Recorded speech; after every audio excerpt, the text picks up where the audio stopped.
August 8. அனைவருக்கும் புனித Dominic திருநாள் வாழ்த்துக்கள். புனித டொமினிக் ஸ்பெயின் நாட்டில் பிறந்த சிறந்த கத்தோலிக்க குரு ஆவார்.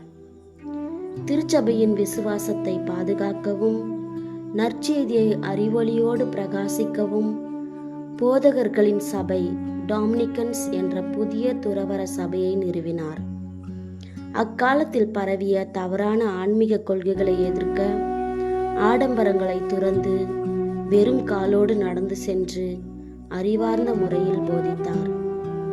கத்தோலிக்க பாரம்பரியத்தின்படி அன்னை மரியா இவருக்கு நேரில் தோன்றி தவறான கொள்கை உடையோரை மனமாற்ற மிகவும் சக்தி வாய்ந்த ஆன்மீக ஆயுதமாக புனித ஜெபமாலையை வழங்கினார். இவர் உலகம் முழுவதும் ஜெபமாலை பக்தி பரவ முக்கிய காரணமாக இருந்தார். ஜெபம். அன்னை மரியே, ஜெபமாலை ஜெபிப்பதன் முக்கியத்துவத்தை அறிந்து அதனை பக்தியுடன் ஜெபிக்க எங்களுக்கு வரம் தாரும். ஆமென்.